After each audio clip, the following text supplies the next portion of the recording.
Audio clip number 2، اس میں آپ سورہ فاتحہ کی آیت نمبر 4 سے آخری آیت تک کی یعنی 4 آیتوں کی تلاوت، ترجمہ اور تفسیر صراط الجنان سنیں گے۔ بسم اللہ الرحمن الرحیم۔ ترجمہ: اللہ کے نام سے شروع جو نہایت مہربان رحمت والا ہے۔ ایاک نعبد و ایاک نستعین۔ ترجمہ: ہم تیری ہی عبادت کرتے ہیں اور تجھ ہی سے مدد چاہتے ہیں۔ ایاک نعبد و ایاک نستعین، ہم تیری ہی عبادت کرتے ہیں اور تجھ ہی سے مدد چاہتے ہیں۔ تفسیر صراط الجنان میں اس کی تفسیر کچھ اس طرح ہے۔ اس سے پہلی آیات میں بیان ہوا کہ ہر طرح کی حمد و ثنا کا حقیقی مستحق اللہ تعالیٰ ہے، جو کہ سب جہانوں کا پالنے والا، بہت مہربان اور رحم فرمانے والا ہے۔ اور اس آیت سے بندوں کو سکھایا جا رہا ہے کہ اللہ تعالیٰ کی بارگاہ میں اپنی بندگی کا اظہار یوں کرو کہ اے اللہ عز و جل، ہم صرف تیری ہی عبادت کرتے ہیں، کیونکہ عبادت کا مستحق صرف تو ہی ہے اور تیرے علاوہ اور کوئی اس لائق ہی نہیں کہ اس کی عبادت کی جا سکے، اور حقیقی مدد کرنے والا بھی تو ہی ہے۔ تیری اجازت و مرضی کے بغیر کوئی کسی کی کسی قسم کی ظاہری، باطنی، جسمانی، روحانی، چھوٹی بڑی کوئی مدد نہیں کر سکتا۔ وَإِيَّاكَ نَسْتَعِينُ، اور تجھ ہی سے مدد چاہتے ہیں۔ تفسیر صراط الجنان میں اس کی تفسیر کچھ اس طرح ہے۔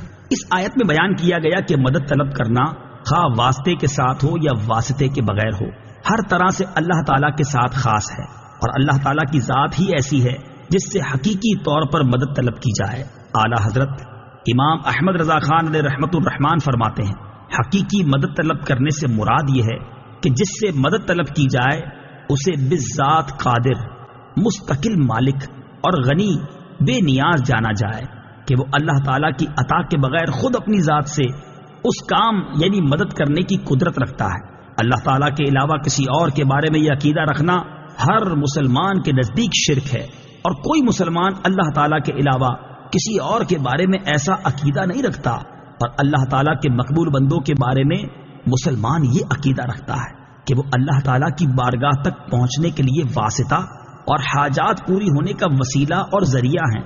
تو جس طرح حقیقی وجود کہ کسی کے پیدا کیے بغیر خود اپنی ذات سے موجود ہونا اللہ تعالیٰ کے ساتھ خاص ہے، اس کے باوجود کسی کو موجود کہنا اس وقت تک شرک نہیں جب تک وہی حقیقی وجود مراد نہ لیا جائے۔ یوں ہی حقیقی علم کہ کسی کی عطا کے بغیر خود اپنی ذات سے ہو، اور حقیقی تعلیم کہ کسی چیز کی محتاجی کے بغیر از خود کسی کو سکھانا اللہ تعالیٰ کے ساتھ خاص ہے، اس کے باوجود دوسرے کو عالم کہنا یا اس سے علم طلب کرنا اس وقت تک شرک نہیں ہو سکتا جب تک وہی اصلی معنی مقصود نہ ہو۔ تو اسی طرح کسی سے مدد طلب کرنے کا معاملہ ہے کہ اس کا حقیقی معنی اللہ تعالیٰ کے ساتھ خاص ہے، اور وسیلہ و واسطہ کے معنی میں اللہ تعالیٰ کے علاوہ کے لیے ثابت ہے اور حق ہے۔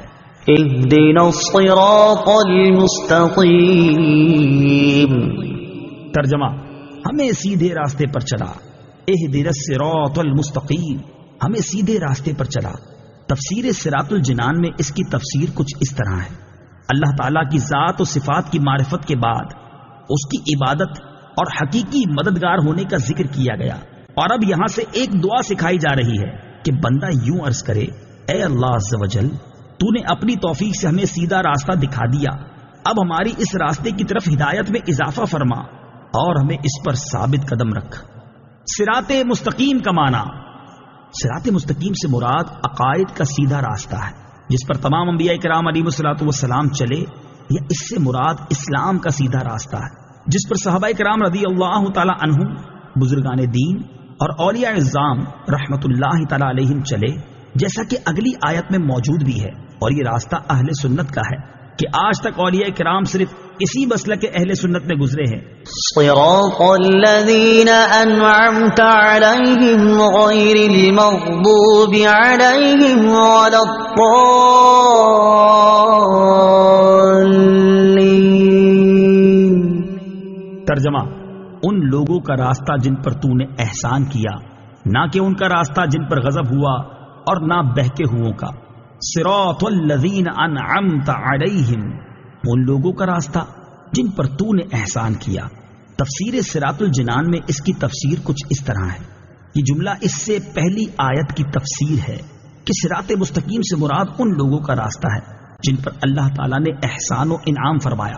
آیت ولضالین سے متعلق شرعی مسئلہ، بعض لوگ ولضالین کو ولضالین پڑھتے ہیں، ان کا ایسا کرنا حرام ہے۔ اعلیٰ حضرت امام احمد رضا خان علیہ الرحمت الرحمان فرماتے ہیں ضاد ضا ذال زا سب حروف متباینہ متغائرہ یعنی ایک دوسرے سے جدا جدا حروف ہیں، ان میں سے کسی کو دوسرے سے تلاوت قرآن میں قصدن بدلنا، اس کی جگہ اسے پڑھنا، نماز میں ہو خواہ بیرون نماز، حرام قطعی و گناہ عظیم، افتراء علی اللہ و تحریف کتاب کریم ہے۔ آمین اس کا ایک معنی ہے اے اللہ عز و جل تو قبول فرما، دوسرا معنی ہے اے اللہ عز و جل تو ایسا ہی فرما۔ آمین سے متعلق شرعی مسائل، نمبر 1 یہ قرآن مجید کا کلمہ نہیں ہے۔ نمبر 2 نماز کے اندر اور نماز سے باہر جب بھی سورہ فاتحہ ختم کی جائے تو اس کے بعد آمین کہنا سنت ہے۔ نمبر 3 احناف کے نزدیک نماز میں آمین بلند آواز سے نہیں بلکہ آہستہ کہی جائے گی۔